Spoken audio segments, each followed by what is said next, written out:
This meeting is being recorded. Good evening, everyone. We are the next reporter. We are in charge for reporting with regard to arrest under Rule 113. So these are the reporters. Uh, Ilin May Reuyan, Rinan Mendoza, and Charmaine Maningo.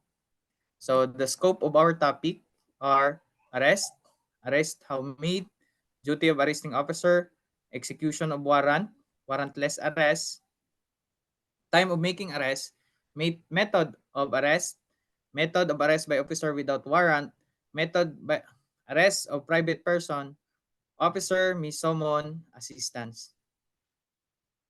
Right of officers to break into a building or enclosure, right to break out from building, arrest after escape or rescue, and right of attorney or relative to visit person arrested. So now, let's start with our proper discussion with regard to arrest. Rule 113, Section 1 of Rules of Court define arrest as it is a taking a person into custody in order that he may be bound to answer for the commission of an offense. With with this definition, we can understand that a person cannot be arrested without due valid cause. The only cause that the person may be arrested is by reason of answering for the commission of an offense. So in any case that the arresting officer or a police officer arrested a person without due and valid cause, he may be liable for whatever crime he may be committed. So example, if it is a private person, so make an arrest without due and valid cause, he may be liable for illegal arrest. But if it is a public officer who executed an arrest without due and valid cause, he may be liable for arbitrary detentions. So that's why it is very important that we know the definition of the arrest so that we can determine whether this particular person is under arrest or not under arrest. So, under the definitions of arrest, we have the doctrine of Terry doctrine and the in flagranti delicto. So, under the Terry doctrine, it is a famous case between Terry and Arizona. So, under this provision, it was being provided that police officer who have seen a person who have to be suspicious looking may be subjected for search, and thereafter whenever there is a particular illegal items or such as illegal drugs confiscated in his position, then the police officer has the right to arrest that particular person under Terry doctrine.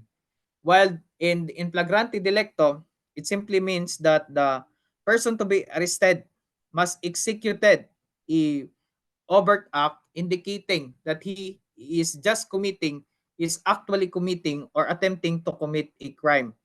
So under in flagrante delicto, it is necessary that the police officer or the arresting officer has the personal knowledge that he have seen the actual act of the person to be arrested, that he is actually committing or about to be commit or has just committed a crime.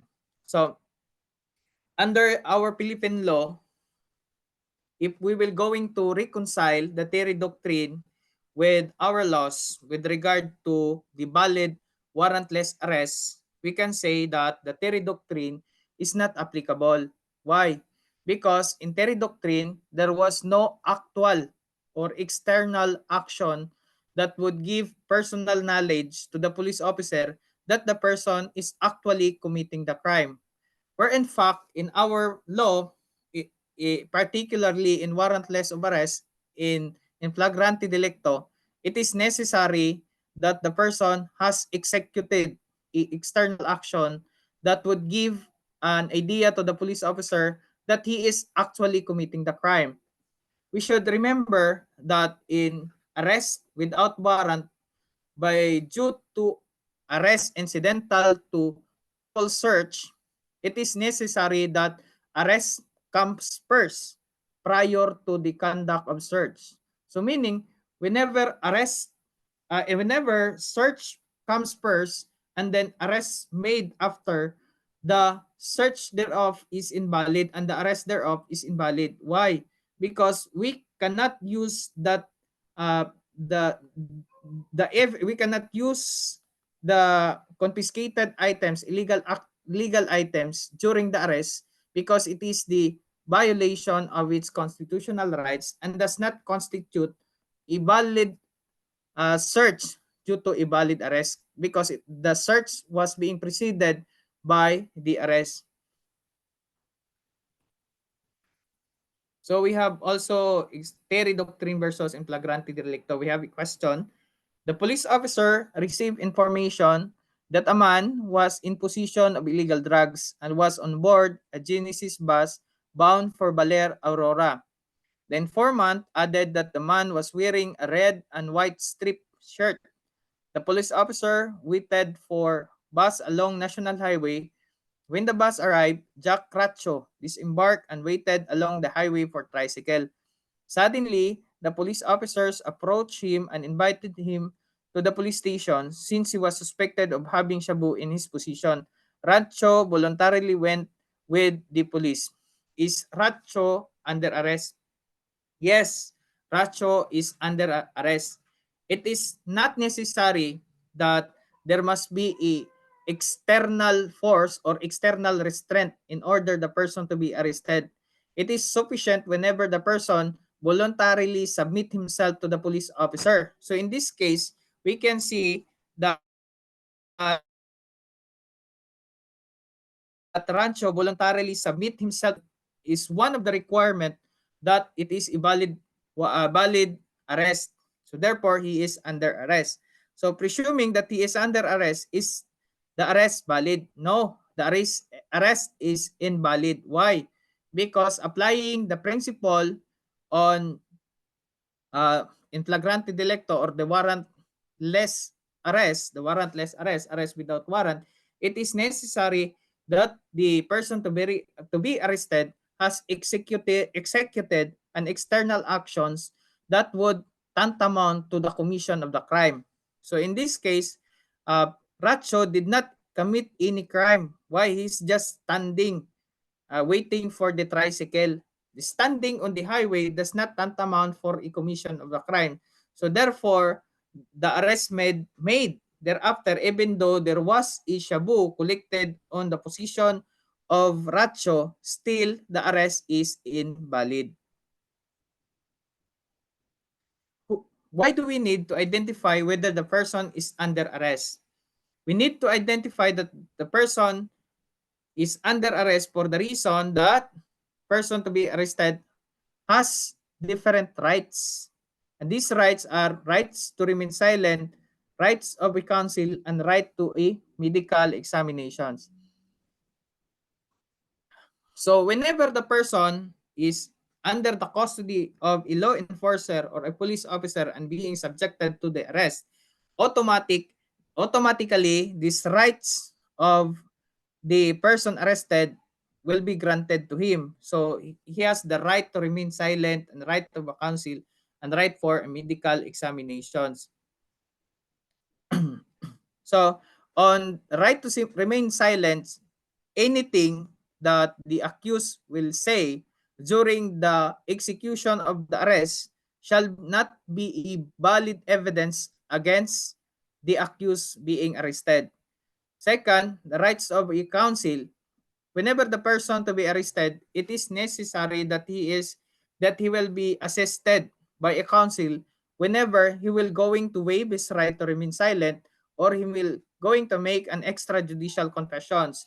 Why? Because it was being provided in the law, particularly that the right whenever the person would execute an extrajudicial confession, to be valid, it must be in writing in the presence of the counsel. So therefore, these rights of counsel, whenever a person is being arrested, is indispensable. Now, right to medical examination.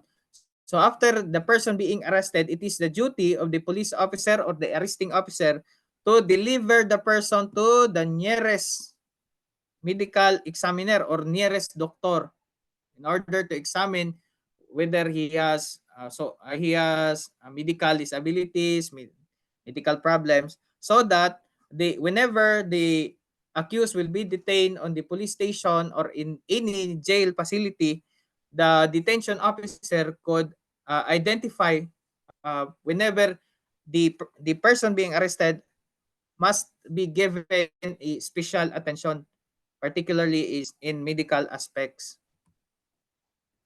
Next, can the right of a person under arrest be waived? Yes, it can be waived provided it is in writing in the presence of the council. So aside from this waiver that it must be writing, we should remember the particular provision on the civil code that on the validity of a valid waiver. So we must also comply with those following requirements. First is that the person making a waiver must know that he has the right to be waived. And second, that the waiver must not contrary to law, public morals, or public policy. And the last one, that it must be in writing. So this waiver of right is not contrary to law. The waiver is his right to remain silent is not contrary to law.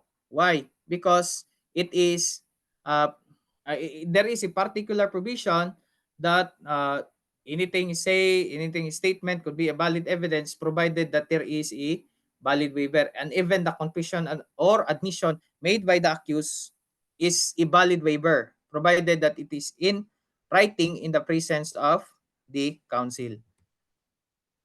Next, can the person arrested another without due and valid cause be held criminally liable? Yes.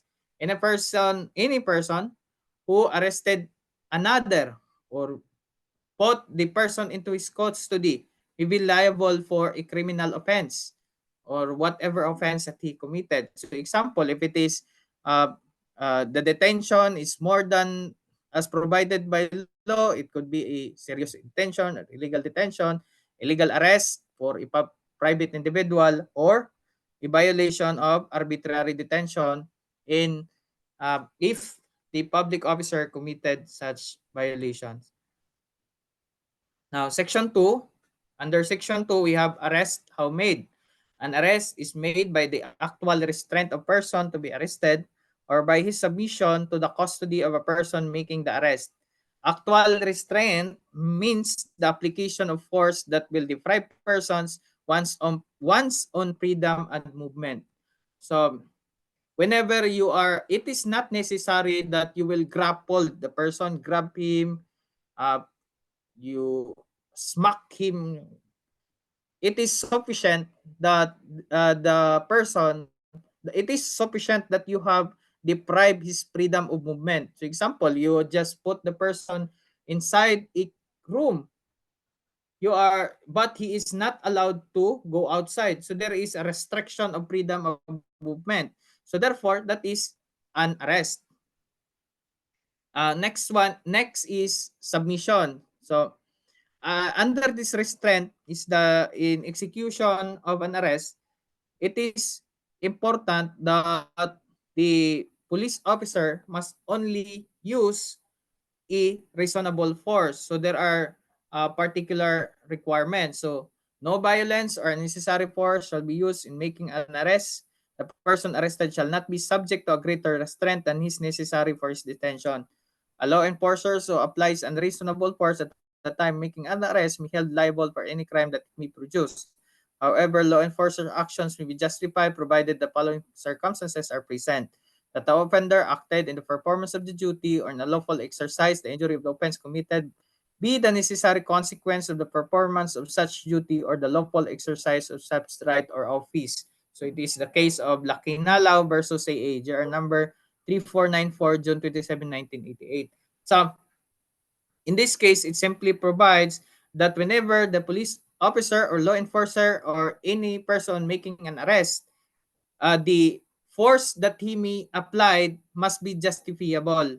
So it must be conform with the elements under justifying circumstances. So under justifying circumstances, it was being provided that the offender, that the police officer or law enforcer making an arrest must be exercising his right as a lawful, in exercise his lawful right, that he has a lawful right. That second, that the injury is committed, that the injury committed by the law enforcer or by the police officer is necessary in order to achieve its performance of his duty.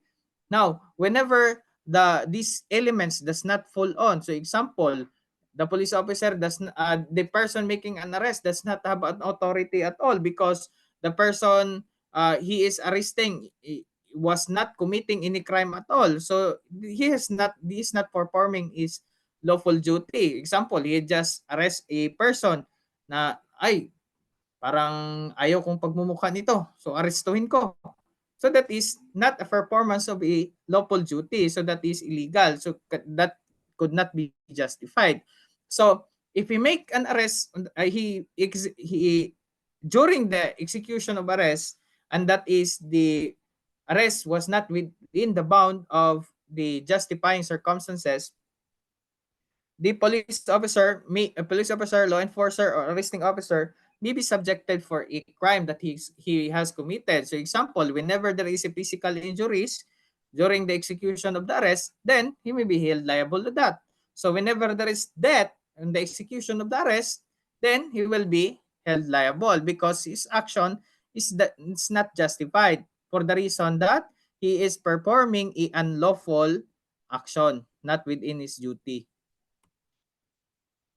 So we have a effect whenever an arresting officers use unreasonable force. So the arresting officer may held liable to whatever result of his action. So kaya nasabi ko kanina, whenever there is a physical injuries or whenever there is an illegal arrest, so the police officer or the arresting officer will be held liable to that. So procedure in making an arrest, so simply whenever you are arresting the person, you have to identify yourself. Ako si Juan de la Cruz, isang police officer, I am arresting you. Inform the person to be arrested of the reason of the arrest. I'm informing you that I am arresting you for violating so on and so forth, and then recite the Miranda rights. The Miranda rights, these are the rights of person to remain silent, the rights to have counsel, the rights for the medical examinations. So what is the effect when the arresting officer fails to inform the person to be arrested of his Miranda rights? Is simply that in his statement he made by the accused during the course of the arrest, voluntarily delivered by him, cannot be used as evidence in court against him. So that is the effect. So example, whenever he confessed, however, you failed to inform him of his Miranda rights, that confession is invalid. So section 3, duty of arresting officer. It shall be the duty of the officer to execute the warrant of arrest, the accused, and to deliver him to the nearest police station or jail without unnecessary delay. So it is a bound duty. Now, whenever a police officer will be violating this provision, he may be held liable in delaying delivery of a person to jail, or he may be held liable under Article 125 of the Revised Penal Code. So we have here the differentiation with regard to commitment order and the warrant of arrest. So we all know that so we have the two distinctions with regard to inquest proceeding and preliminary investigation with regard to commitment order and warrant of arrest. So in inquest proceeding, the person was being arrested without warrant or warrantless arrest. So after the person was being arrested, here comes the complaint being filed before the prosecutor. After the prosecutor will not conduct a preliminary investigation anymore, but he will conduct a inquest proceeding. For what purpose? The purpose is the identification whether the warrantless arrest made by the arresting officer is valid or not. So whenever the prosecutor able to found that the execution of warrantless arrest was valid, then he will going to prepare the information and filed it before the court. So whenever it was being filed in the court, instead of issuing a warrant of arrest, the court shall issue a commitment order ordering the police officer to commit that particular person in a nearest jail. So that's how commitment order is being issued. Well, on the process of the preliminary investigation, so there are number of days. So from the receipt of complaint, the the the prosecutor shall be given 10 days to determine whether there is a probability or there is no probability. So if there is a probability that the crime is committed, the prosecutor will issue summon to the defendant. Then the defendant will answer. So within 10 days from the receipt of the counter affidavit, the prosecutor shall make a resolution whether to file an information or to dismiss the complaint. So whenever the prosecutor able to found a probable cause that the crime is actually committed, then he will going to submit resolution to the chief prosecutor. And now the chief prosecutor will examine the resolution of the investigating prosecutor. After examination of that resolution, the chief prosecutor will order the investigating prosecutor to file the case before the court. So file the information to the court. So whenever the information was being filed to the court, the court shall determine whether it is there is a necessity for the issuance of warrant or there is no necessity for issuance of warrant. So if there is necessity for issuance of warrant, so the warrant of arrest shall be issued. So upon issuance, it will be given to the arresting officer. And then the person was being arrested and brought before the court. Then the court will issue a commitment order. So that's how commitment order and warrant of arrest issued by the court. So next reporter will be the warrant of arrest. It shall be delivered by my co-reporter who is Ellen May Reuyan. Hello, good evening, everyone. With regards to arrest with warrant,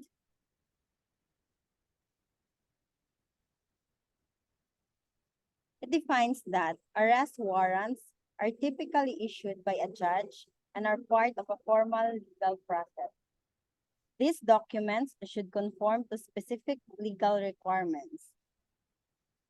Its fundamental requirements includes the name of the person to be arrested, the crime or charge, and the issuing judge signature. So in order for us to examine the warrant of arrest, let us see this example. Here, we see an example for a warrant of arrest. We have the fundamental requirements. First is the name of the person, who is Julius Carlo P. Tadena. And then the crime charge. Here in the first paragraph, you are hereby commanded to arrest Julius Carlo P. Taneda of Barangay 8, Zone 2, Fortish Street, Malaybalay City, Bukidnon, who is charged before me the offense of violation of RA 110053 or the Anti-Hazing Act. And then another requirement is the signature of the judge, presiding judge, who is Maria Ligaya V. Itlong Rivera. So the fundamental requirements of a arrest warrant was sufficient. So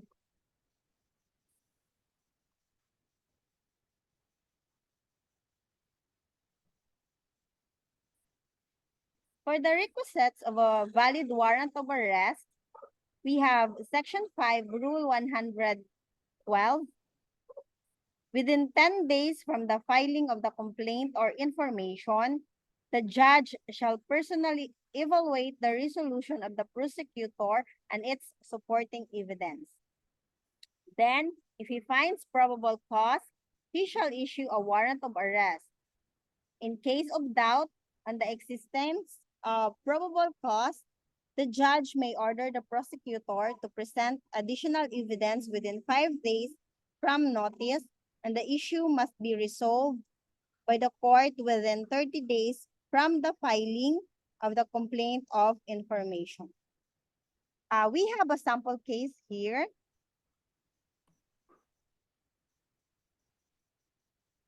In Ocampo versus Abando, GR number 176830, February 11, 2014.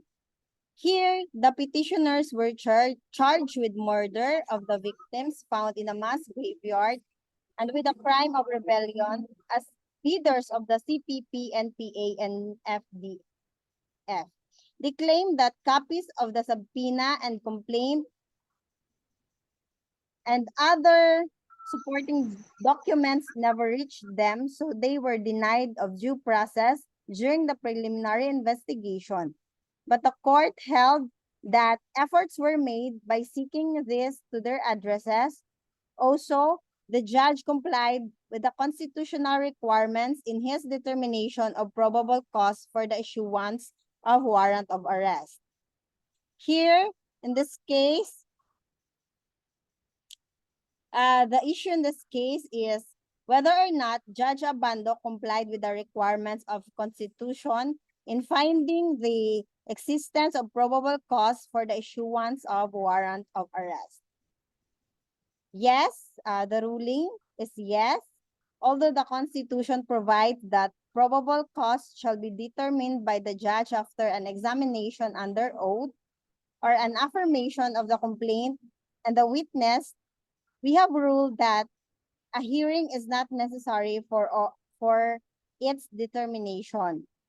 So, it is enough that the judge personally evaluate the prosecutor's report and supporting documents showing the existence of probable cause.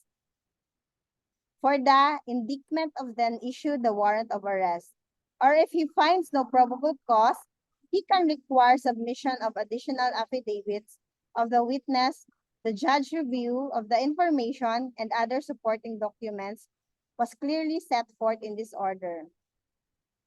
So, it outlined the definition of a probable cause in the case of Ocampo. Now we're going to section 4, the execution of a warrant.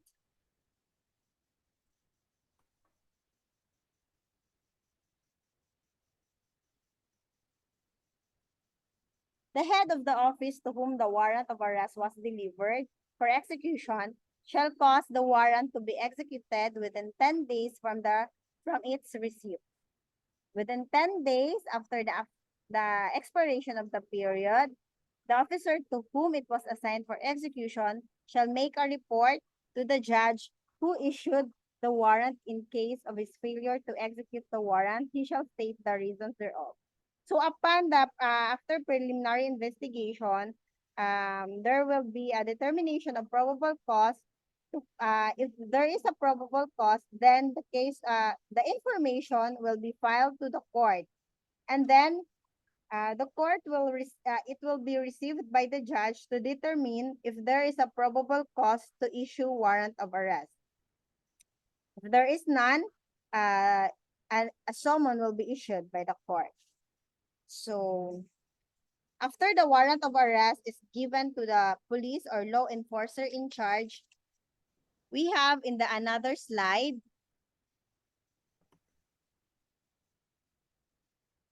the question: does the warrant of arrest expired? So no, it is lifetime effectivity unless the case has already unless the case has already has been decided, or the person has served the sentence, or the crime has prescribed. So what does number 2 question? what does expiration in the provision means? In the provision means that the 10 days expiration only refers to the period where the officer to execute the warrant of arrest. However, the warrant cannot be expired and can executed anytime. Number 3 question, how warrant of arrest be lifted? So, when the person already served the sentence or there is already a prescription.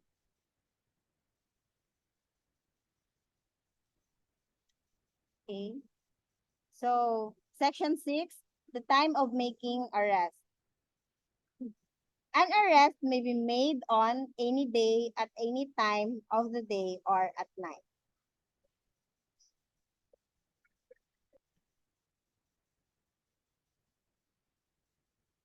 Section 7 of Rule 133, method of arrest by officer by virtue of warrant.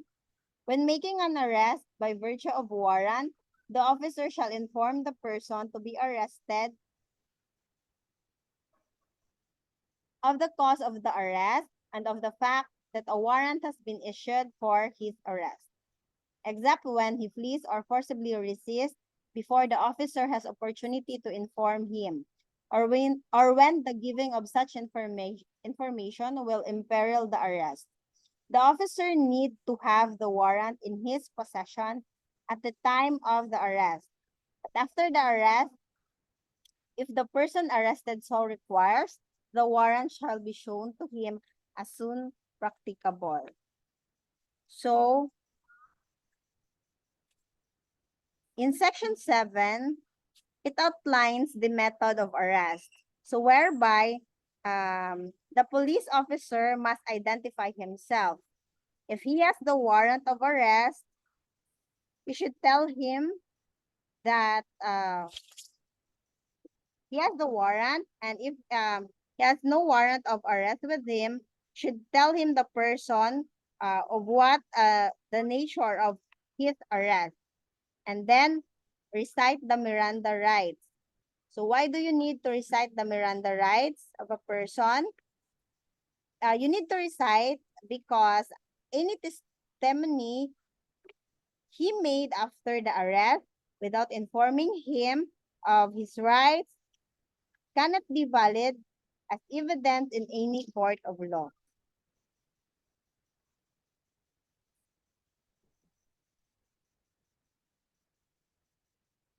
Section 7, method of arrest by officer by virtue of warrant. There should be unnecessary violence not allowed.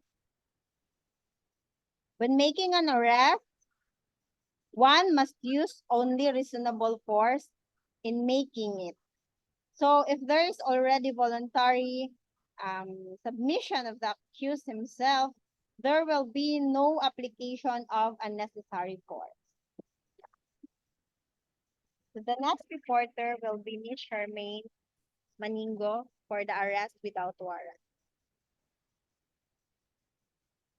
Assalamualaikum. Greetings of peace to everyone, learning and classmates. Good day to you. I'll be reporting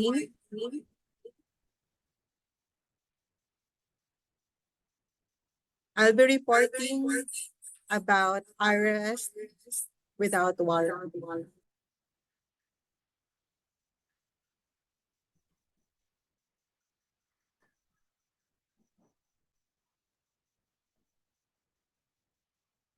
So when the warrantless arrest is lawful.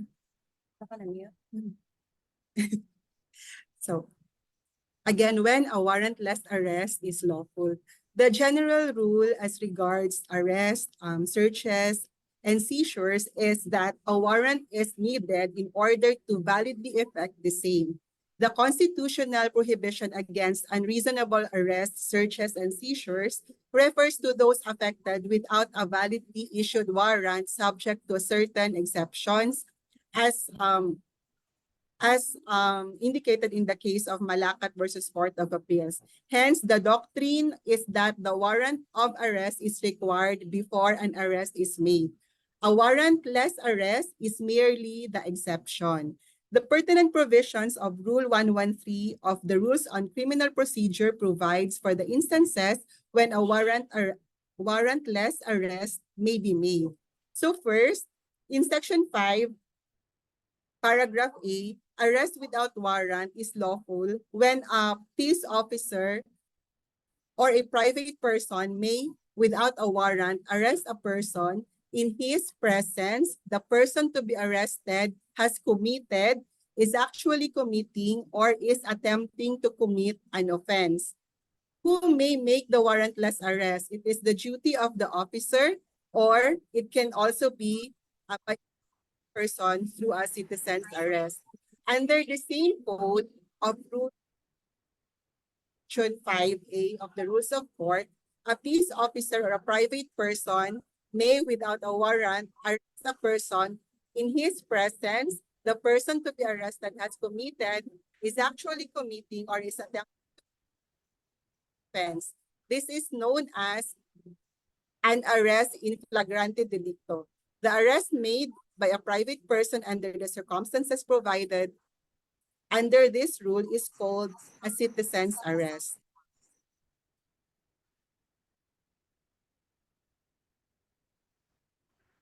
Flagrante delicto, in an arrest under Section 5A of Rule 113, mere suspicion and reliable information are not justifications for a warrantless arrest. Such words are not found in the rule. On the contrary, the rule requires that the accused perform some overt act that would indicate that he has committed, is actually committing, or is attempting to commit an offense. Our jurisprudence instructs that for a warrantless arrest of a person caught in flagrante delicto under paragraph A of Section 5 to be valid, there are two requisites that must concur. First, a person to be arrested must execute an overt act indicating that he has just committed, is actually committing, or is attempting to commit a crime. And second, such overt act is done in the presence or within the view of the arresting officer. In this type of warrantless arrest, the person making the arrest himself witnessed the crime and hence has personal knowledge of the commission of the offense. As when, for example, he seizes Mr. A, fire a gun to Mr. B. When a police officer, for instance, sees the offense, although at a distance, or hears the disturbance created and proceeds at once to the scene thereof, he may effect an arrest without a warrant since the offense is deemed committed in his presence. In a 1998 case, People versus Aminuddin 163 SCRA 402, it demonstrates the permittee of an arrest for non-compliance with the requisites of the in flagrante delicto exception, and in which the mere tip of an informant became the basis of a warrantless arrest. So the court declared as inadmissible in evidence the marijuana found in the possession of the accused as a product of an illegal search, since it was admittedly made not as an incident to a lawful arrest. Emphatically, the Supreme Court declared that the accused was not at the moment of his arrest committing a crime, nor was it shown that he was about to do so, or that he had just done so. He was merely descending the gangplank of the ship holding a bag, and there was no outward indication that called for arrest.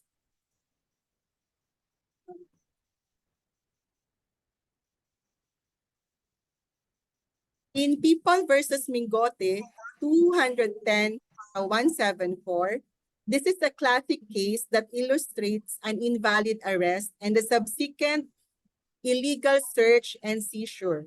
The issue on the legality of arrest, search, and seizure stemmed from a telephone call to the police by an alleged informer that suspicious-looking men were at a street corner in Tondo shortly before noon. The police operatives dispatched to the place saw the three men. One of them turned out to be Mingote. who was looking from side to side, clutching his abdomen. The operatives approached the three men and introduced themselves as policemen. Two of them tried to run away, but the attempt was failed. The search yielded a revolver in the possession of Mingote and a fan knife in the pocket of another. Mingote contends that the revolver should not have been admitted in evidence because its seizure was a product of an illegal search and made not in the incident to a lawful arrest. Speaking through Justice Isagani Cruz about this case, the court ruled that the requirements of a warrantless arrest were not complied with. There was no offense which could have been suggested by the acts of Mingote by looking from side to side while holding his abdomen. So the court ruled in favor of the accused appellant and acquitted him of illegal possession of firearms due to an unlawful search and seizure, emphasizing the inadmissibility of evidence obtained through an illegal search or seizure.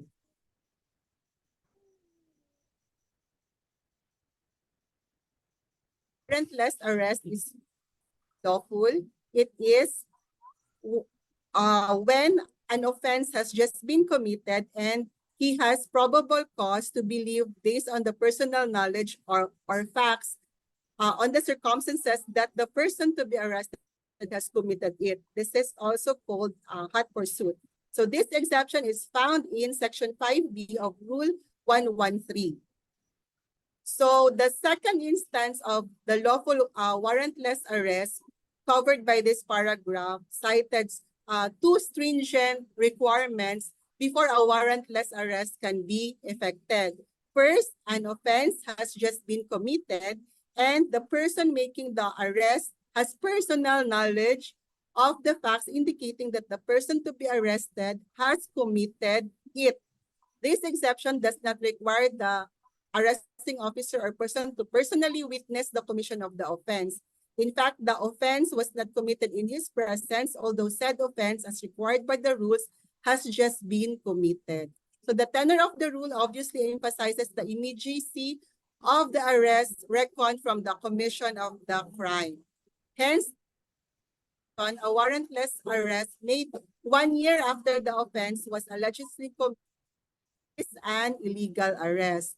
So a warrantless arrest, as emphasized in the case of People versus Del Rosario, 305-747-60, is effected on the day after the commission of the crime of robbery with homicide, does not fall within the purview of hot pursuit exception. This requirement of immediacy between the time of the commission of the crime and the time of the arrest is absent. In another case, in People versus Sendano, an arrest made based on information from the unnamed sources a day after the crime was committed was held to be invalid. In People versus Villarreal, 693-547-557, it must be emphasized that the personal knowledge referred to under the hot pursuit exception does not refer to actual knowledge of the crime because the officer did not witness its commission. The knowledge referred to is that a crime was committed even if it was not committed in his presence. So in this case, it was explained that under the in flagrante delicto exception, the person making the arrest himself witnesses the crime. In the hot pursuit exception, the person making the arrest knows for a fact that a crime has been committed. The person making an arrest has personal knowledge of the fact that a crime was committed because at the time of his arrest, he has reasonably worthy information in his possession coupled with his own observation and fair inference therefrom that the person arrested has probably committed the offense. The arresting officer may even rely on information supplied by a witness or a victim of the crime. Method of arrest with warrant. So how it is done lawfully. It can be done lawfully. Prior slide, sir. Methods of arrest without warrant. So it can be done by arrest by an officer. When making an arrest without a warrant, the officer shall inform the person to be arrested of his authority. And yes, the person, the information need not be given. Yes, it can also be done by the private person. So what will a private person do if he will arrest another person that without a warrant of arrest? When a private person makes an arrest, he shall inform the person to be arrested not of his authority to arrest, but of his intention to arrest him and the cause of his arrest. This information need not be given under the same condition when it is an officer of arrest. When a warrantless arrest is made under the in flagrante and had pursuit exceptions, the person arrested without a warrant shall be forthwith be delivered to the nearest police station or jail. Next, arrest after escape or rescue.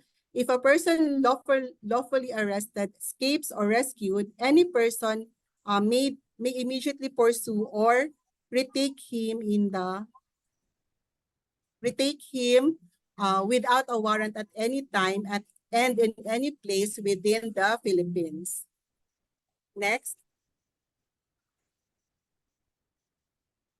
So there is a right of attorney or relative to visit the person arrested as stated in Article 113, Section 14 of the Rules of Court.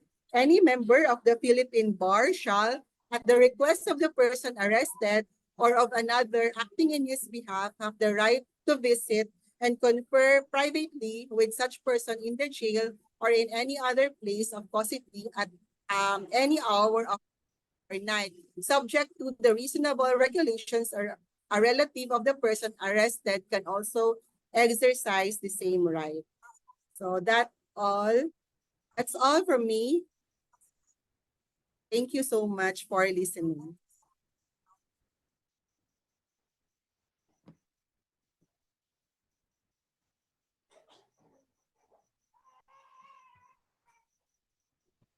That's the end of our report about Rule 113 of the Revised Rules of Court.